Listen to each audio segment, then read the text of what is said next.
looks great. It just looks like a background texture. It needs a little focal point to break it, make it look like complete pictures. How are we going to do that? First, I'm going to do a little plan. I'm going to say this is the hill. This is the background, kind of snow, tree, or hill, like the mountain or the brushes. Like, let's make a little hill over here. Make the, and the top over here have a little house. Houses has people. Okay, and I'm gonna have maybe a tree, a dark tree in the background over here, and that one tree is good enough. That one tree should be good enough, and I have a couple trees that right here, and maybe have a couple line as the path that people walk by. We're going to loosen the colors and remove the texture too, some of the texture. Okay, I'm going to only use the tip of the brush. It just move it.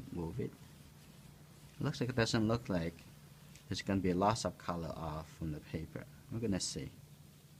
If not, we're probably going to apply some darker values to the back. The whole point is to try to create the difference.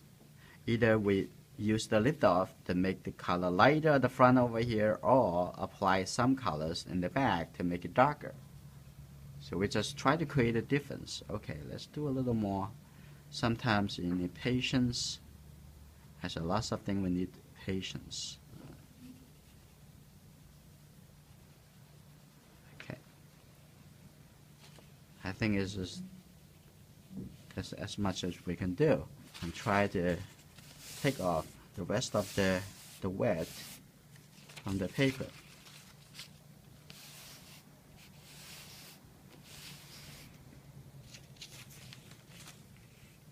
I'm going to use very light blue colors. Okay, any small colors that you add to it actually would help.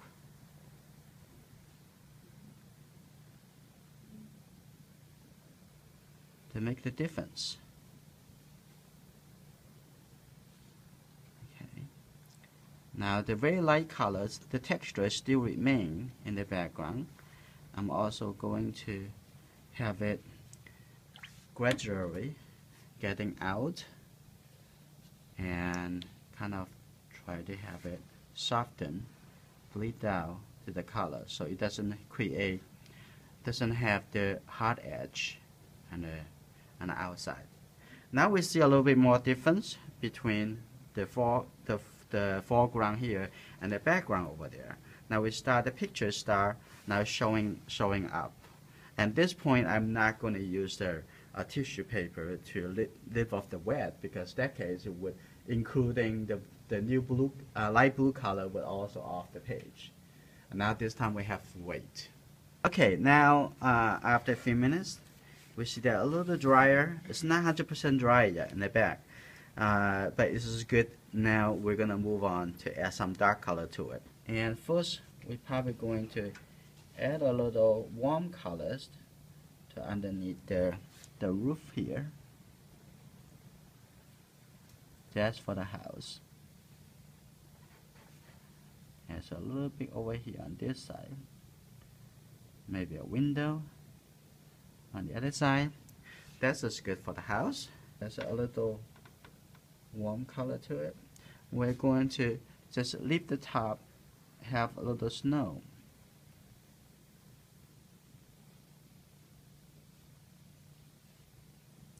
There's the tree with the snow on the top. And there's another one like this. Right? That's the tree. Just have a little snow on the top. And now we're going to do it here. same. Leave a little white on the top. Okay, go around the house.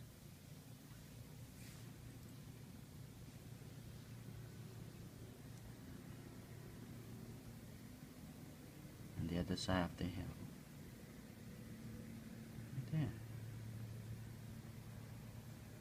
And maybe a few details here and there.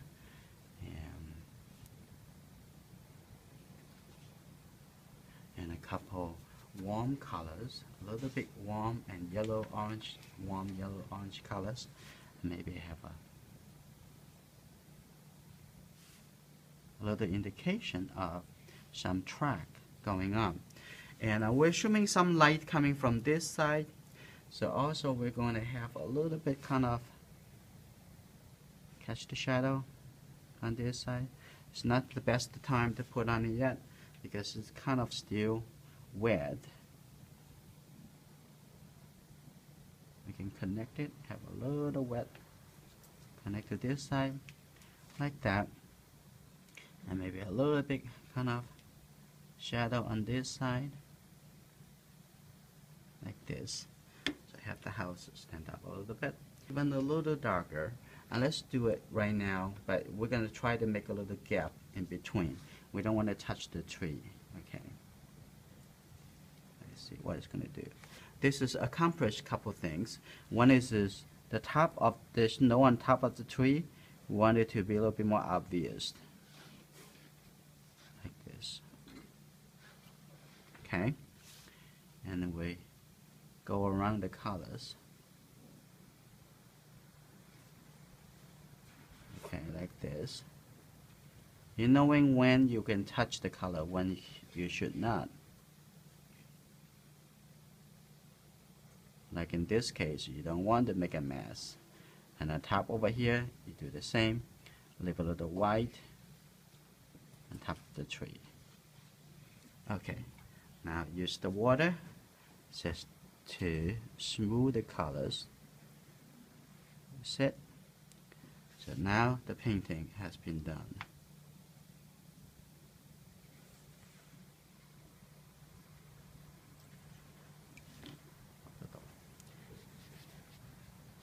So to finish a painting, the important part it is to create a value contrast.